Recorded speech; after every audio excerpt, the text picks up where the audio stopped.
नमस्कार, स्वागत है आपका। आप देख रहे हैं आक्रमण। मैं हूं आपके साथ विवेक चांडिल।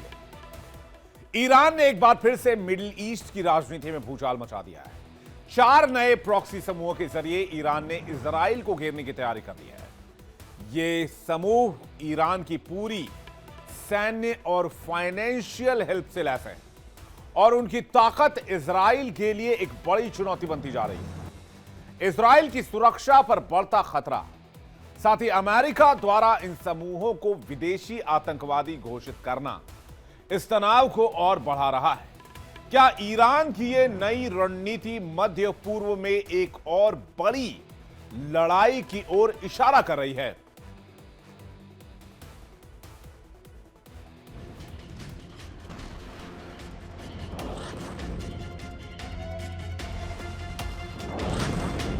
दुनिया के सबसे खतरनाक पन्नों पर एक नया अध्याय खुलने जा रहा है।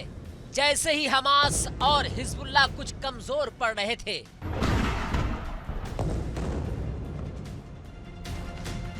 ईरान ने रणनीति बदली और प्रॉक्सी जाल फैलाकर इजराइल को सबक सिखाने की तैयारी तेज कर दी। अब अमेरिका ने जवाबी कदम उठाया है और चारों इराकी हथियार बंद गुटों को विदेशी आतंकवादी संगठन घोषित कर दिया है।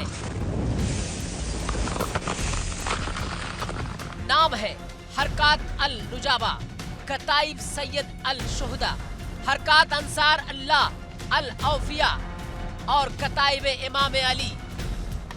अमेरिकी विदेश विभाग का आरोप है कि ईरान इन समूहों को वित्त, हथियार और ट्रेनिंग देता है ताकि ये अमेरिका और उसके सहयोगियों पर हमले अंजाम दे सके।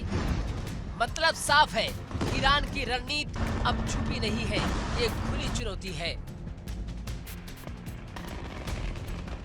ये सिर्फ कागजों पर सूचीबद्ध नाम नहीं है, ये समूह क्षेत्रीय अस्थिरता का इंजन माने जा रहे हैं। प्रॉक्सी युद्ध वो काम है जिसमें बड़े खिलाड़ी अपने हाथ गंदे न कर दूसरे के जरिए तबाही पहुंचाते हैं, और जब एक महाशक्ति इनके खिलाफ बड़ा कदम उठाती है तो असर सीमाओं के पार फैलेगा। तो सवाल यह है कि क्या इससे युद्ध के नए मोर्चे खुलेंगे? क्या पश्चिम एशिया भू राजनीति और भी ज्यादा खतरनाक मोड़ ले लेगी? अमेरिका ने यह कदम इसलिए उठाया क्योंकि वो इस प्रॉक्सी नेटवर्क को तोड़ना चाहता है, पर इसकी प्रतिक्रिया हवा में नहीं गूंजेगी। ये फैसला ईरान समर्थित समूह की क्षमताओं को सीमित करने की कोशिश है, पर इससे बदले में और तेज प्रतिकार की आशंका बन सकती है। भारतीय दर्शकों के लिए संदेश भी साफ है। मध्य पूर्व की ये नई गेम प्लानिंग सीधे हमारे हितों को छू सकती है। तेल, शरणार्थी और सुरक्षा चुनौतियां सब पर असर पड़ेगा, इसलिए हमें आश्वस्त और सतर्क रहने की जरूरत होगी। दुनिया की इस नई जंग में कोई भी अछूता नहीं रहेगा। मध्य पूर्व की धरती पर ईरान ने फिर अपना जाल बिछा दिया है। उसके सहारे 4 खतरनाक इराकी गिरोह सक्रिय है। हरकात अल नुजाबा, कताइब सैयद अल शुहदा, हरकात अंसार अल्लाह अल औफिया और कताइब इमाम अली। सबका जन्म 2013 के आसपास हुआ और सबका मूल मकसद एक ही है, खून खराबा, अस्थिरता और क्षेत्रीय शक्ति बनाना।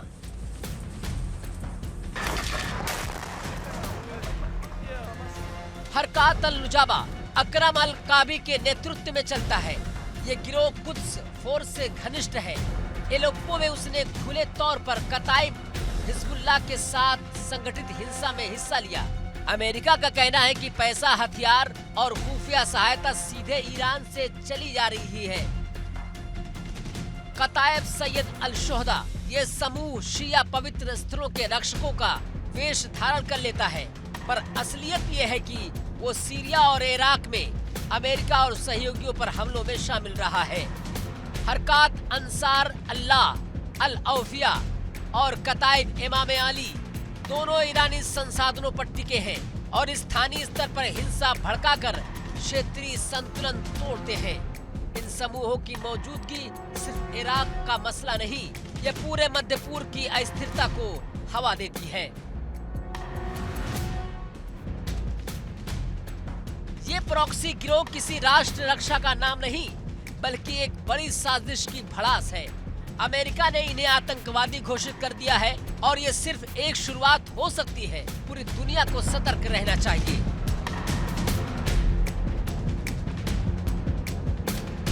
क्योंकि जब प्रॉक्सियां चलती हैं, तो असली शक्ति हाथों से बचकर परोक्ष युद्ध की राह चुन लेती है।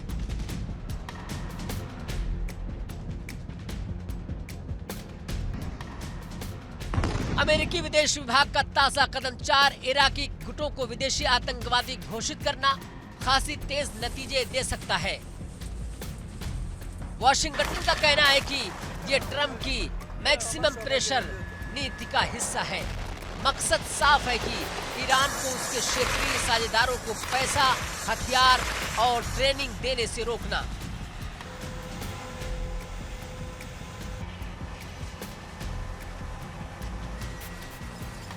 याद दिलाते पहले भी कताइब हिजबुल्लाह और असाइब अहल अल हक के काफिले अमेरिकी आर्थिक दांवपेच से बचे नहीं। अब वाशिंगटन कह रहा है कि ये सभी समूह IRGC की देखरेख में हो रहे हैं। तेहरान के एजेंट बनकर क्षेत्रीय रणनीति आगे बढ़ा रहे हैं। इसका असर सिर्फ कागजों पर नहीं रहेगा। फाइनेंशियल ब्लॉकेज, प्रतिबंध और अंतर्राष्ट्रीय दबाव से इन नेटवर्क्स की चालें बदल सकती हैं, पर प्रतिक्रिया के रूप में बदले की आग और भी भड़क सकती है। इसका मतलब मध्य पूर्व में तनाव और भी तेज होंगे और वैश्विक राजनीतिक खेल और भी जोखिम भरे होंगे।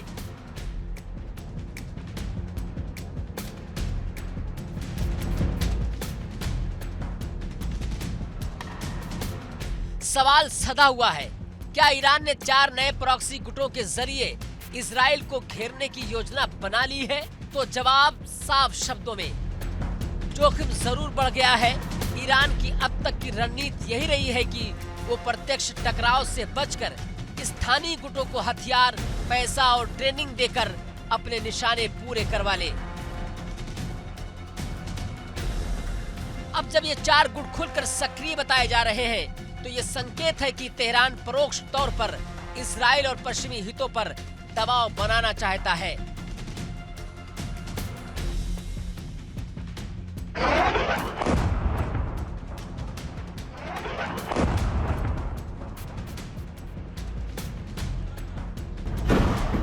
पर यह कहना सीधे सीधे युद्ध की गारंटी नहीं है। अंतर्राष्ट्रीय राजनीतिक और सैन्य समीकरण अभी भी बदलने योग्य है। कूटनीतिक प्रतिबंध और सुरक्षा उपाय माहौल बिगाड़ सकते हैं। फिर भी एक बात स्पष्ट है कि मध्य पूर्व की जंग और भी पेचीदा और खतरे और भी व्यापक होते जा रहे हैं।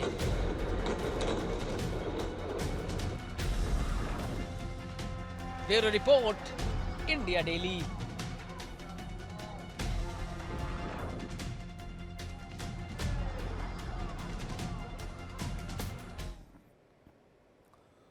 एक तरफ गाजा जल रहा है, दूसरी तरफ इजराइल की आधुनिक सुरक्षा प्रणाली यानी कि आयरन डोम धूल में मिल रही है। हूती विद्रोहियों ने ड्रोन से ऐसा वार किया कि नेतन्याहू की पूरी सुरक्षा नीति की पोल पट्टी खुल गई। 22 लोग जख्मी हो गए, छर्रे शरीर में धंस गए और दुनिया हैरान हो गई। पूछने लगी क्या ये वही आयरन डोम है जिसका ढोल अमेरिका से लेकर इजराइल तक पीटता था। जो देश खुद को दुनिया का सबसे सुरक्षित देश कहता था, वो अब विद्रोहियों के सस्ते ड्रोन से हिल चुका है। नेतन्याहू गाजा में गदर मचा रहे हैं और हूती उनके घर में घुसकर जवाब दे रहे हैं। ये सिर्फ हमला नहीं है, ये एक तमाचा है उस आयरन डोम पर जिसकी बादशाहत के गुणगान किए जाते थे।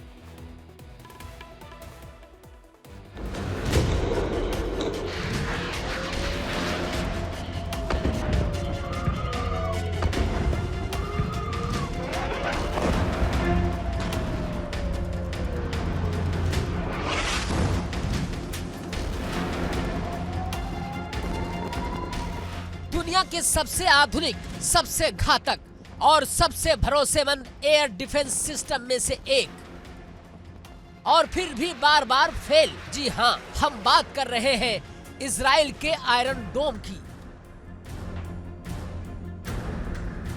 जिसे यमन के हूती विद्रोहियों ने एक बार फिर छलनी कर दिया है।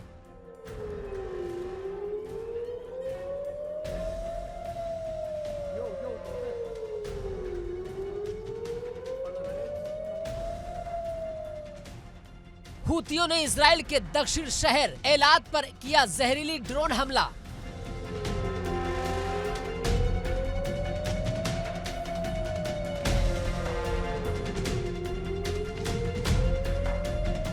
जिसमें 22 लोग जख्मी हो गए।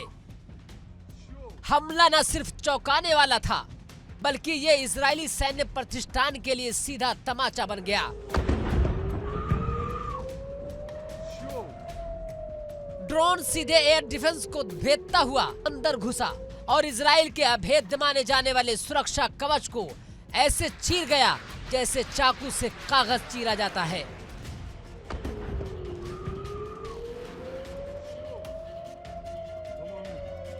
सवाल यह है कि क्या दुनिया का सबसे ताकतवर डिफेंस सिस्टम अब कमजोर हो चुका है, या फिर हूती विद्रोही अब सिर्फ बर्बर गुट नहीं, हाईटेक वार मशीन बन चुके हैं।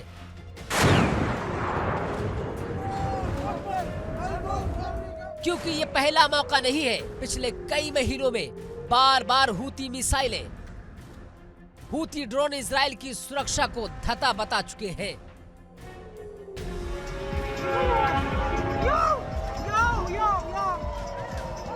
इजराइल जो अपने दुश्मनों पर चढ़कर हमला करता है, आज खुद एक विद्रोही गुट के सामने बैकफुट पर आ गया।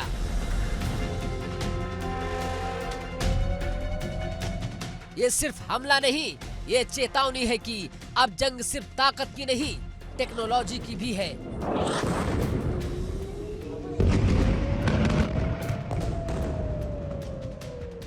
और हूती जैसे गुट अगर एयर डिफेंस को तोड़ सकते हैं, तो बाकी देशों के लिए भी खतरे की घंटी बज चुकी है।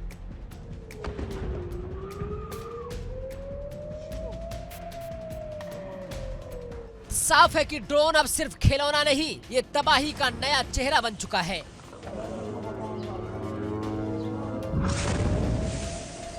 और इजराइल के लिए ये वार सिर्फ चोट नहीं, एक शर्मनाक झटका भी है।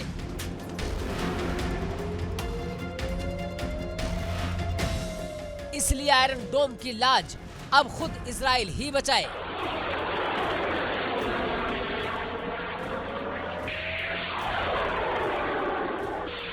ईरान समर्थित हूती विद्रोहियों ने एक बार फिर इजराइल को सीधा चैलेंज कर डाला। इस बार न सिर्फ चुनौती दी, बल्कि दो ड्रोन भेजकर इजराइल की सुरक्षा को चीर डाला।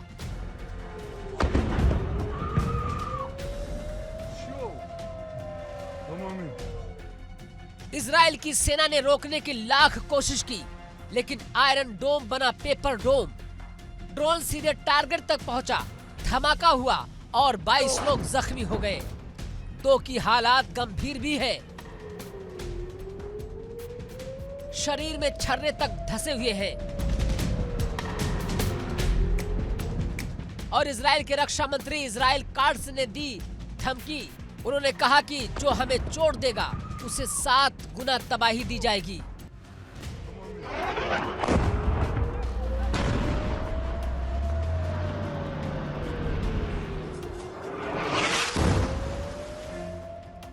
हूती गुट कोई देश नहीं, कोई सेना नहीं, फिर भी वो इजराइल जैसे हाईटेक राष्ट्र को बार बार घुटनों पर ला रहे हैं। पहले भी मिसाइल और ड्रोन भेज चुके हैं हूती विद्रोही। कभी निशाना चूका, कभी गिरा सुनसान जगहों पर, लेकिन इस बार हमला सीधा था।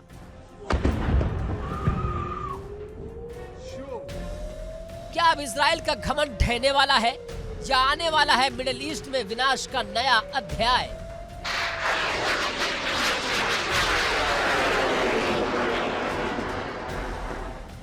दूसरी तरफ गाजा में इजराइल की बमबारी ने इंसानियत को फिर शर्मसार कर दिया।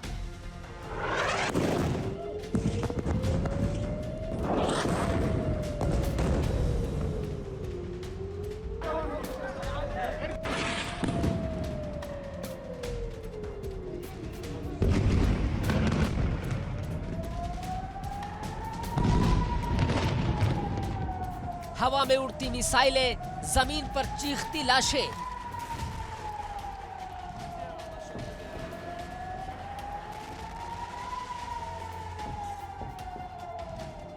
और मरने वालों में 41 निर्दोष फिलिस्तीनियों की जान चली गई, जिनमें महिलाएं और मासूम बच्चे भी शामिल हैं।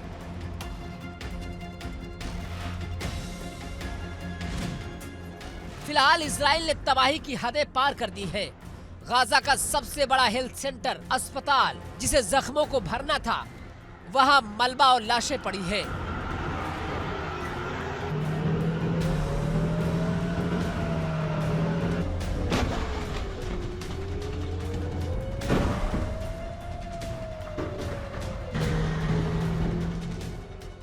आईडीएफ की बमबारी ने अस्पताल को भी टारगेट बना दिया। क्या अब युद्ध में अस्पताल भी दुश्मन है? अल अहली अस्पताल के निदेशक डॉक्टर फदेल नईम के मुताबिक ये हमला गाजा सिटी में विस्थापितों के टेंटों पर हुआ। न हथियार थे, न वर्दी थी, सिर्फ डर था, भूख और बदनसीबी थी उनके पास।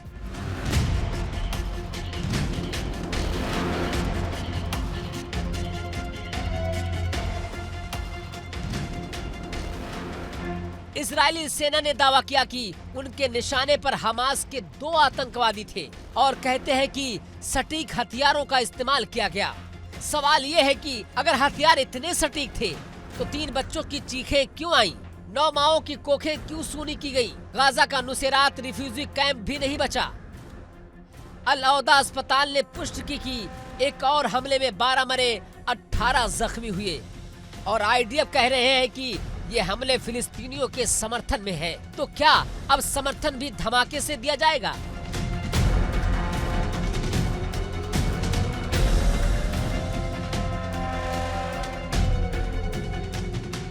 गाजा की सड़कों पर लाशें हैं और आसमान में बम, लेकिन दुनिया चुप है।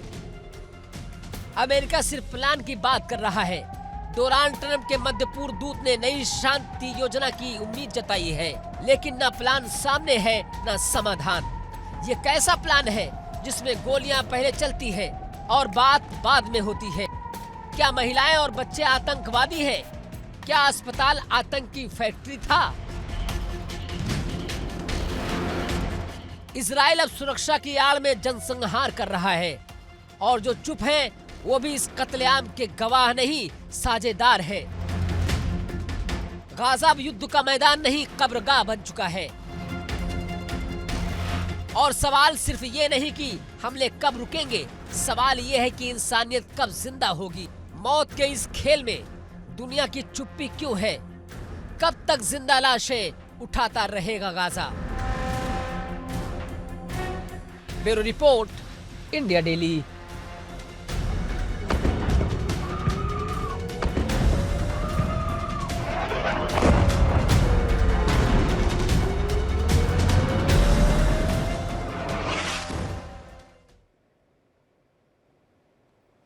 अब सवाल यह है कि हूती कौन है जिन्होंने इजराइल की नाक में दम किया हुआ है?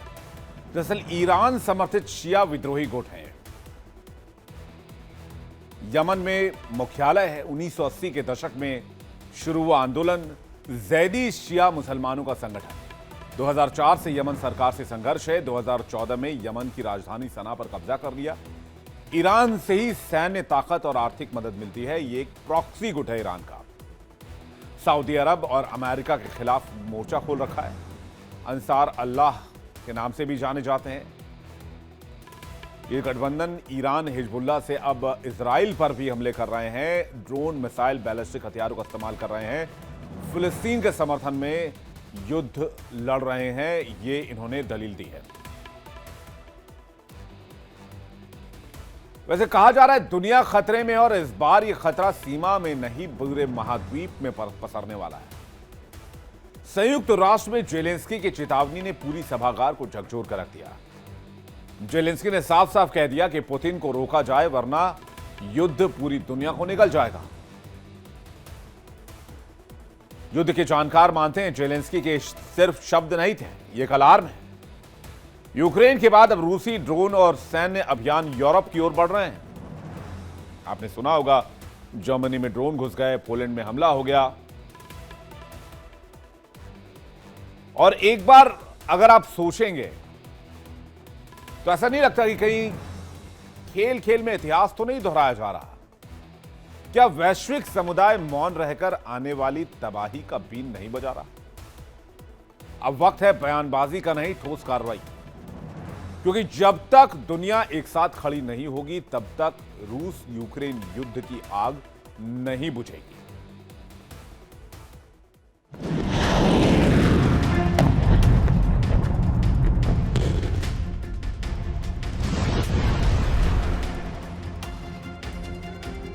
दुनिया खतरे में है और ये खतरा अब सीमाओं में नहीं बंधा है, क्योंकि रूस के राष्ट्रपति व्लादिमीर पुतिन सिर्फ यूक्रेन नहीं, पूरा यूरोप निगलने निकले हैं। संयुक्त राष्ट्र में ज़ेलेंस्की की चेतावनी ने आज एक बार फिर दुनिया को हिला दिया।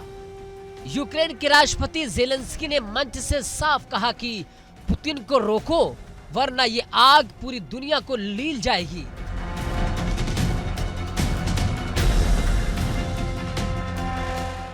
ड्रोन उड़ान भर रहे हैं रूस से सीधे यूरोप के दिल तक।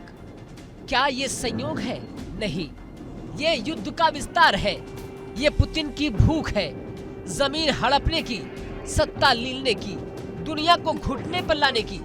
क्योंकि ज़ेलेंस्की की बातों में चेतावनी नहीं, चीख थी।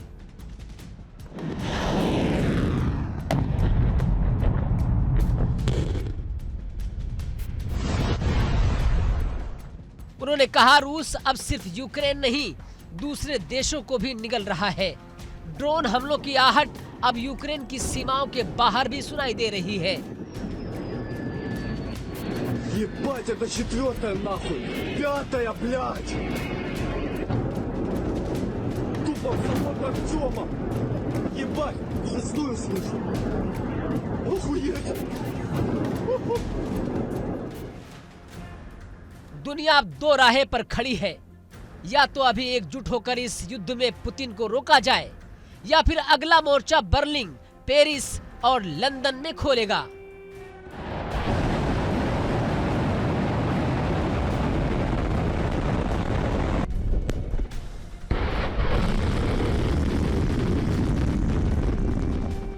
क्या दुनिया फिर एक और विश्व युद्ध के दरवाजे पर खड़ी है?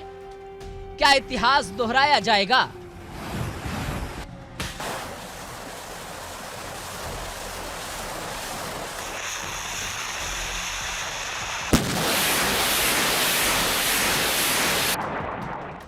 तो ज़ेलेंस्की ने साफ कहा कि हम हथियारों की एक विनाशकारी दौड़ में घसीटे जा रहे हैं, और अगर अंतर्राष्ट्रीय समुदाय ने अब भी आंखें मूंदी तो ये चुप्पी आने वाली तबाही की सबसे बड़ी जिम्मेदार होगी। आज जरूरत है बातों की नहीं, कार्रवाई की, डरने की नहीं, ललकारने की, शांति की नहीं, पुतिन की साजिशों को कुचलने की। क्योंकि अगर आज पुतिन को नहीं रोका गया तो कल दुनिया का हर देश उसकी बंदूक की नली के सामने खड़ा होगा।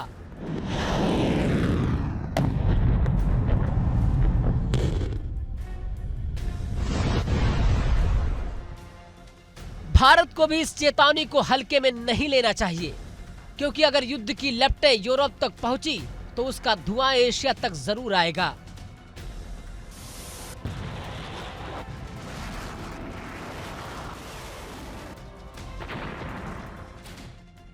दूसरी ओर ज़ेलेंस्की ने यह भी कहा कि मैं पद के पीछे नहीं भागूंगा, मेरा मकसद जंग खत्म करना है।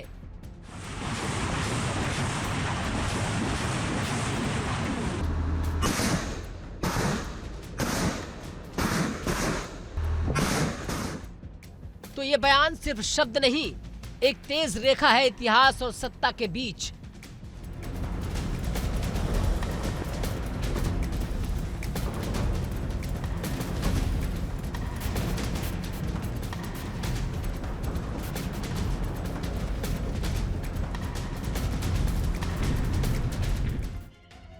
यूक्रेन के राष्ट्रपति ज़ेलेंस्की ने संयुक्त राष्ट्र की उस बिसात पर साफ कर दिया कि उनका लक्ष्य युद्ध को समेटना है, और युद्ध थमते ही वे राष्ट्रपति पद छोड़ने को तैयार हो जाएंगे।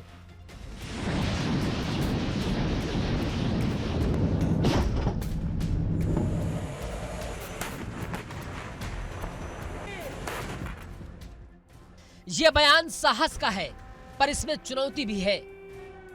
क्या विश्व शक्तियां युद्ध की आग बुझने देंगी या सत्ता की रेस जारी रहेगी?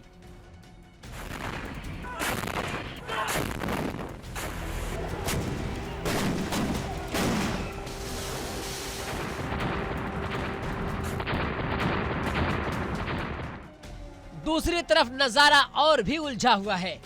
ट्रंप, जिनके शब्द अक्सर तूफान बनकर उभरते हैं, उन्होंने कहा कि यूक्रेन अपनी जमीन वापस ले सकता है और उन्होंने रूस को कागज का शेर बताने की कोशिश भी की, पर वही शब्द आज कड़वा तर्क बन रहे हैं।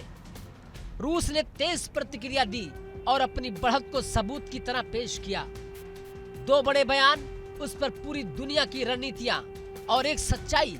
युद्ध का अंत सिर्फ नक्शे बदलने की बात नहीं, लोगों की जिंदगियों का सवाल है। ज़ेलेंस्की का कहना साफ है, पद और सत्ता के खेल में फंसी दुनिया की दखलंदाजी जंग को लंबा करती है। और ट्रंप की टिप्पणी, चाहे वो राजनीतिक दिखावा हो, उस बयान पर रूस की प्रतिक्रिया ने साबित कर दिया कि शब्द भी मैदान बदल सकते हैं।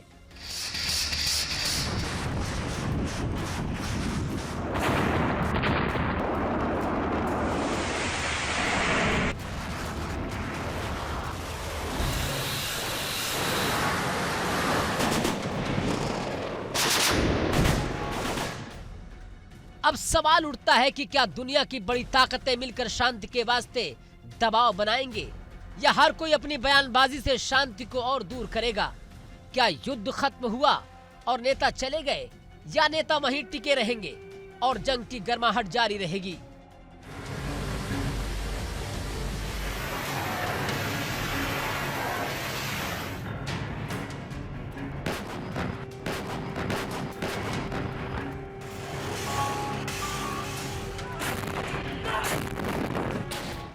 यूक्रेन की जंग अब सिर्फ जमीन पर नहीं, समंदर और परमाणु हथियारों के इर्द गिर्द घूम रही है।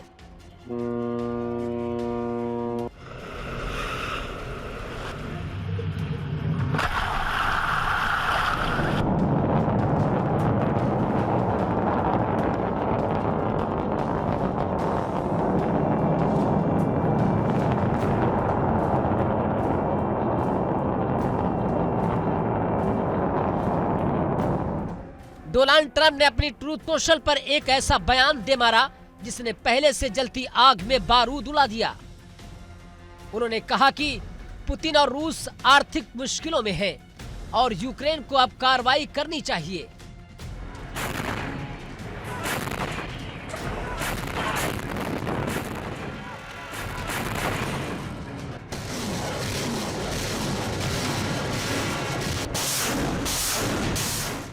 यानी ट्रंप अब खुलेआम यूक्रेन को हमले की छूट दे रहे हैं।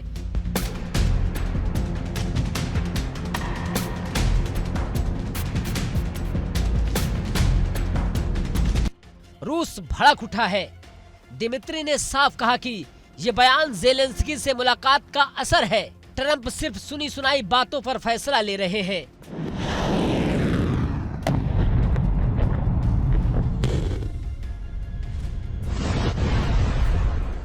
अब आइए असली धमाके पर जापान के तट पर रूस की न्यूक्लियर सबमरीन की बात करते हैं। 24 सितंबर 2025 जापान के समुद्री तट के पास रूस की बैलिस्टिक मिसाइल सबमरीन देखी गई। ये कोई एक्सरसाइज नहीं, ये सीधा संदेश है कि हम समुद्र में भी युद्ध के लिए तैयार हैं। जापान कांप उठा क्योंकि रूस और जापान के बीच कुरिल द्वीपों का पुराना जमीनी विवाद फिर से सुलग रहा है। उधर चीन की नौसेना पहले ही उसी रास्ते से गुजर चुकी है। क्या एशिया प्रशांत महासागर अब युद्ध का नया मोर्चा बनेगा?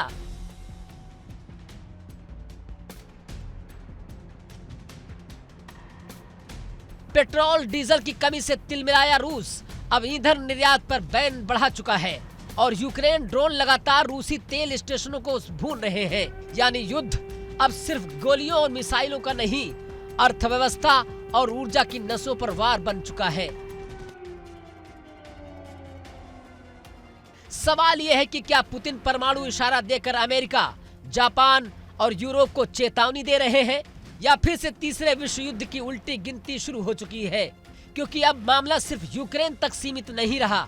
अब समुद्र में परमाणु सबमरीन गरज रही हैं। सोशल मीडिया पर राष्ट्रपति भड़क रहे हैं और एशिया का तापमान सियासी नहीं सामरिक हो चुका है। दुनिया तय करे कि रोकना है पुतिन को या देखनी है पूरी पृथ्वी जलती हुई।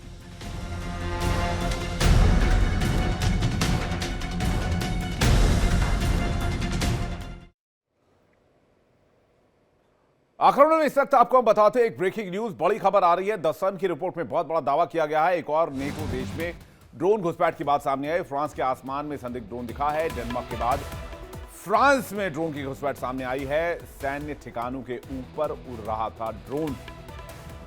बता दें आपको इस वक्त की एक और बड़ी खबर, एक मीडिया रिपोर्ट के हवाले से कहा गया है एक और नेटो देश में ड्रोन घुसपैठ की बात सामने आई है। फ्रांस के आसमान में संदिग्ध ड्रोन नजर आया है। डेनमार्क के बाद फ्रांस में ड्रोन की घुसपैठ, सैन्य ठिकानों के ऊपर उड़ रहा था ये ड्रोन।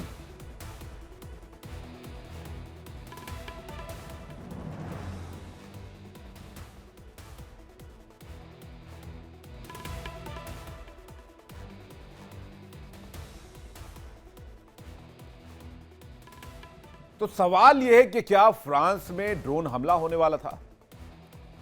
फ्रांस में एक साथ कई ड्रोन कहां से आ गए? दावा यह है कि मिलिट्री एयरबेस के ऊपर ये संदिग्ध ड्रोन देखे गए हैं। डेनमार्क की ही तरह फ्रांस में ड्रोन घुसपैठ हुई है और ड्रोन घुसपैठ की जांच की जा रही है। अब सवाल यह है कि इसके आगे क्या होगा। उसका जवाब यह है कि आगे यह होगा कि रूस और नेटो देशों के बीच टेंशन और बढ़ जाएगी, तनाव और बढ़ जाएगी।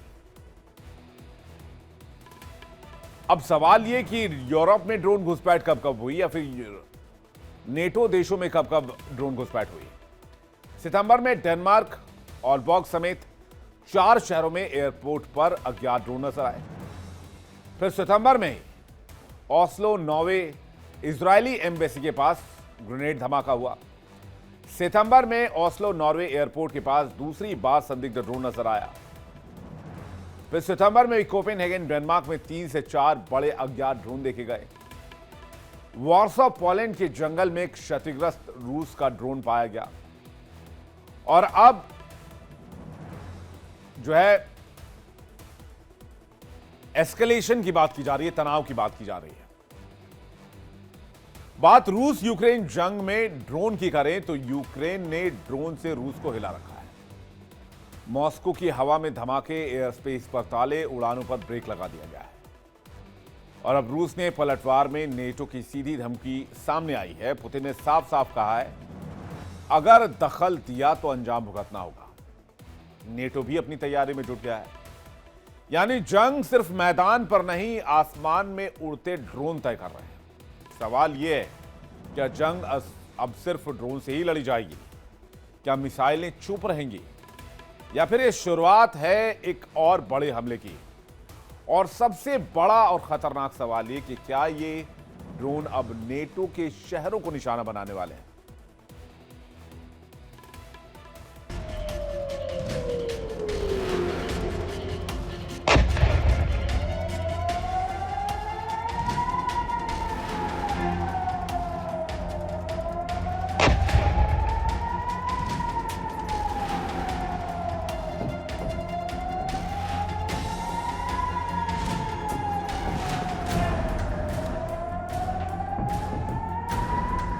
यूक्रेन के ड्रोन ने मॉस्को को झकझोर दिया है। रात भर आसमान में आवाजें और आग के गोले गिरते रहे।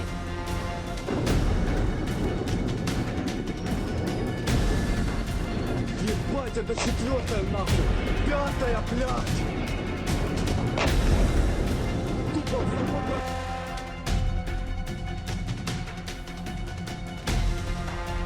हजारों यात्रियों की जिंदगी रुकी रही। 200 से ज्यादा उड़ानें रद्द या लेट हुई।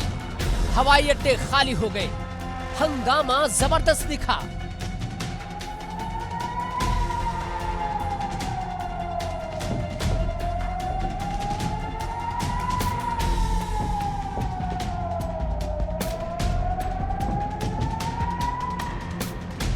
यूक्रेन ने बीती रात रूस की राजधानी मॉस्को को निशाना बनाया। ड्रोन हमले ने मॉस्को के प्रमुख हवाई अड्डों पर कहर बरपा दिया।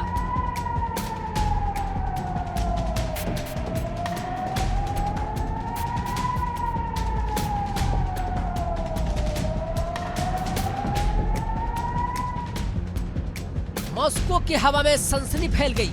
रूस के लिए ये एक बड़ा झटका है।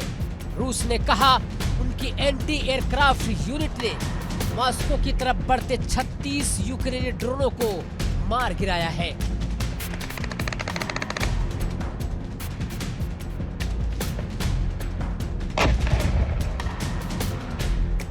ये अटैक मॉस्को के दिल पर वार है और दुनिया की नींद टूट चुकी है।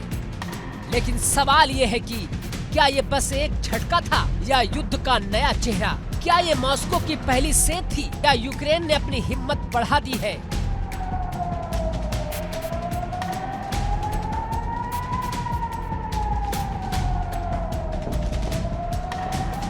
ज़ेलेंस्की न्यूयॉर्क में बैठकर भी जवाब दे रहे हैं। युद्ध अब सीमाओं से बाहर आ गया है। शहरों के बीच तार तार खून की कहानी है।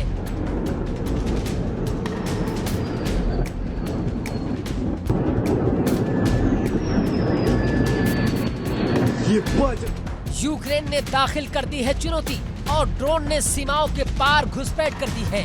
शत्रु के घर तक निशाना बनाना शुरू कर दिया है।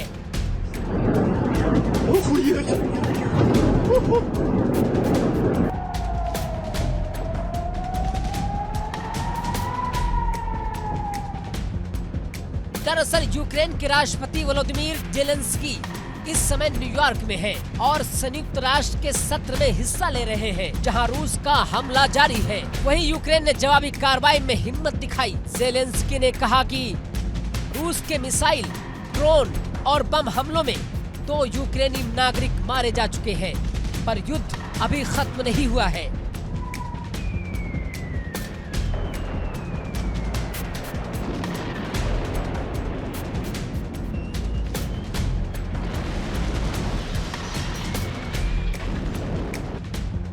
रूस ने जवाब भी कड़ा दिया, लेकिन राजधानी की सुरक्षा पर बड़ा सवाल कायम है। ड्रोन ने बतला दिया कि सुपर पावर भी असुरक्षित है। मॉस्को की हवा में अब खौफ है।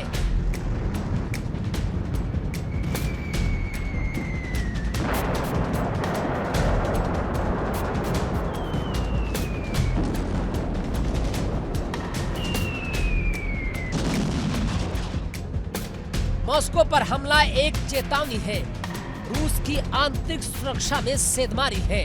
ड्रोन हमलों ने रूस की सैन्य ताकत पर सवाल भी खड़े कर दिए हैं।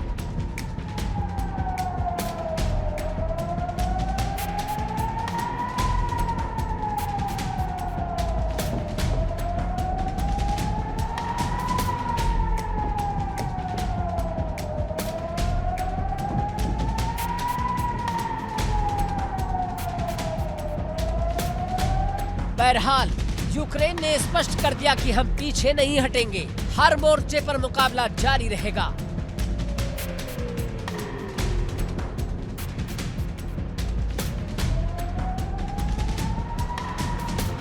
रूस ने भी कड़ा जवाब दिया। उन्होंने ड्रोन को मार गिराने का दावा किया, लेकिन मॉस्को की असमंजस भरी स्थिति छुपाई नहीं जा सकती।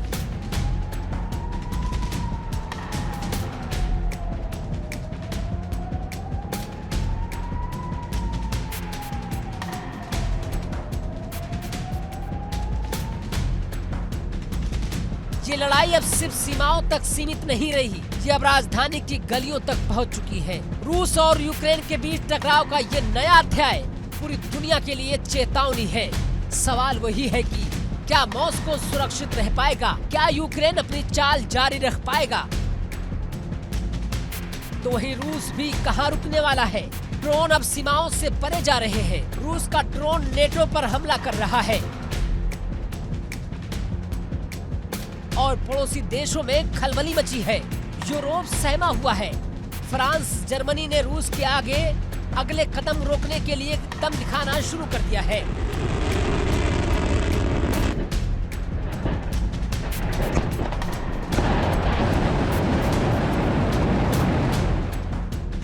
सुरक्षा को लेकर बैठकें हो रही हैं, उड़ाने ट्रैक, बॉर्डर पर पेट्रोलिंग तेज हो चुकी है।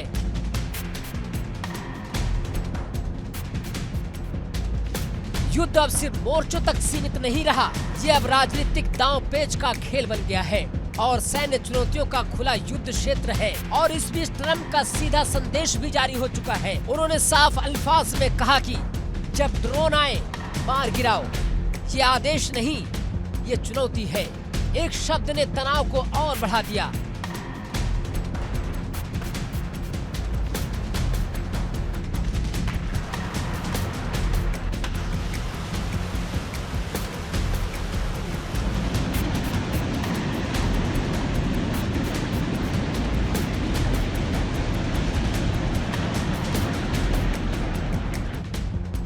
अब सवाल यह है कि क्या ट्रंप के कहने भर से नेटो के बाकी देश रूस पर हमला कर देंगे? क्या फ्रांस, जर्मनी गोली चलाने की हरी झंडी दे देंगे? नेटो का सिद्धांत स्पष्ट है कि सदस्य देशों की सुरक्षा पर हमला सहन नहीं करेंगे, पर हमला करना और एस्केलेशन को नियंत्रित रखना दो अलग अलग बातें हैं।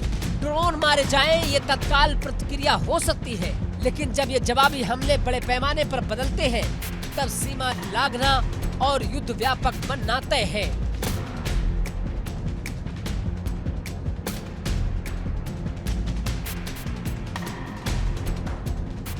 तो रूस अकेला कैसे लड़ेगा? लेकिन शायद नहीं। यूरोपीय एकजुटता और अमेरिकी रुख हर निर्णय को बदल सकता है, लेकिन एक बात निश्चित है कि अभी हर देश अपनी रणनीति में आक्रामक हो रहा है। अदालती कूटनीति पीछे है, फौजी तैयारियां आगे है। नतीजा अस्थिरता और तेजी से बढ़ता तनाव। छोटी कार्रवाई बड़ी जंग में तब्दील हो सकती है। ड्रोन की एक मिल्कियत ने जियोपॉलिटिक्स की नई आग लगा दी है। ये समय दहशत का नहीं, ये फैसलों का है।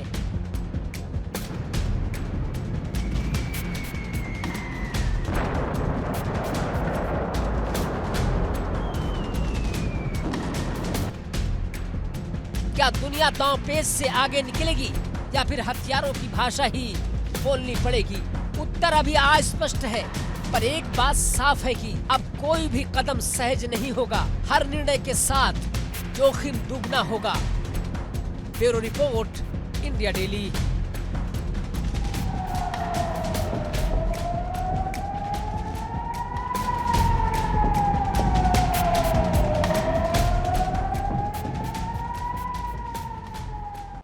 अब सवाल यह है कि रूस अगर नेटो से भिड़ना चाहता है तो रूस आखिर कितने देशों से अभी लड़ रहा है? यूक्रेन के साथ तो 2 साल से जंग जारी है, ये बात आपको पता है। वैसे पहले कहा जा रहा था कि रूस यूक्रेन को चुटकियों में मसल देगा, तुरंत हरा देगा, ये महीने 2 महीने की बात है, लेकिन पिछले 2 साल से रूस यूक्रेन में जंग जारी है। रोजाना मिसाइलें और ड्रोन से हमले हो रहे हैं। डोनबास, खैरसोन, जपोरिजिया सबसे बड़े टकराव का गढ़ है, या यूं कहें इन इलाकों में आमने सामने है रूस यूक्रेन की सेना, और रूस ने यूक्रेन के 20% हिस्से पर कब्जा कर लिया है। जंग सिर्फ मैदान पर नहीं लड़ी जाती, एक युद्ध होता है सामने से और एक परोक्ष युद्ध भी लड़ा जाता है, जिसे प्रॉक्सी वॉर भी कह सकते हैं। अमेरिका के साथ भी रूस जंग लड़ रहा है, चाहे वो प्रतिबंधों के मामले में हो, चाहे हथियारों की सप्लाई के मामले में हो, इंटेलिजेंस सपोर्ट के मामले में हो। तो अमेरिका जो है वो यूक्रेन को हथियार दे रहा है, इंटेलिजेंस सपोर्ट दे रहा है, और रूस पर लगा रहा है भर भर कर सैंक्शंस। रूस पूरी दुनिया में कहीं भी कारोबार ना कर पाए, रूस की इकोनॉमी तबाह हो जाए, रूस की अर्थव्यवस्था चौपट हो जाए। इसके अलावा रूस यूरोपीय यूनियन से भी लड़ रहा है, नेटो से भी लड़ रहा है। यूरोपीय यूनियन ने रूस पर सैकड़ों प्रतिबंध लगा दिए हैं। यूक्रेन को फंडिंग है, फाइटर्स भी दे रहा है। नेटो सीमा पर हथियारों की तैनाती कर दी गई है। पोलैंड सीमा पर तनाव जो है चरम पर है, रूसी ड्रोन घुसपैठ हो रही है। नेटो इसका जवाबी तैयारी कर रहा है। एयर स्पेस को लेकर भी विवाद तेज हो गया है। एस्टोनिया में नई जंग की दस्तक नजर आ रही है। रूस के फाइटर जेट्स की घुसपैठ, नेटो से खुली टक्कर का खतरा, और बाल्टिक रीजन में हलचल बढ़ गई है। इसके अलावा लातविया और लिथुआनिया बॉर्डर पर भी जो है टेंशन काफी दिख रही है। नेटो बॉर्डर पर गर्मी बढ़ गई है। सीमा पर टैंक और मिसाइल्स तैनात कर दिए गए। साइबर अटैक का भी डर बताया जा रहा है, जो रूस के लिए एक रणनीतिक खतरा पैदा कर सकता है। इसके अलावा फिनलैंड को आप देखें तो हाल ही में नेटो में शामिल हुआ है। रूस की नाराजगी है फिनलैंड से, क्योंकि फिनलैंड रूसी सीमा पर, रूस के बॉर्डर के पास है। इसलिए सीमा पर वहां तैनाती हो गई सैनिकों की। रूस को फिनलैंड ने चेतावनी दी है। फिनलैंड ने कहा कि युद्ध को न्योता मत दो। यूके और फ्रांस को अगर देखा जाए तो लंबी दूरी की जंग नजर आती है। यूक्रेन को हाईटेक हथियार सप्लाई कर रहे हैं। रूस लगातार चेतावनी देता रहा है कि जो भी नेटो कंट्री यूक्रेन को सपोर्ट कर रहे हैं उन्हें बाद में अंजाम भुगतना होगा। इसलिए कहा जा रहा है कि रूसी मिसाइलों के टारगेट पर लंदन और पेरिस जैसे शहर भी हैं। नतीजा यह है कि रूस अकेला लड़ ही नहीं रहा, वो पूरी नेटो की मशीनरी से टकरा रहा है। और इसका नतीजा यह होगा कि यह जंग बड़ी होती चली जाएगी, जिस तरफ जेलेंस्की इशारा कर रहे हैं। क्योंकि नेटो ने यूक्रेन को लड़ने के लिए हथियार दिए, टेक्नोलॉजी दी, खुफिया सपोर्ट दिया। अब रूस चुन चुनकर उन देशों से बदला लेने की तैयारी कर रहा है जिन जिन लोगों ने रूस को हथियार दिए, जो माफ कीजिएगा, जिन जिन लोगों ने यूक्रेन को हथियार दिए। साफ है, जंग का दायरा बढ़ेगा और फिलहाल सीजफायर के हालात नजर नहीं आते। आक्रमण में आज के लिए इतना ही।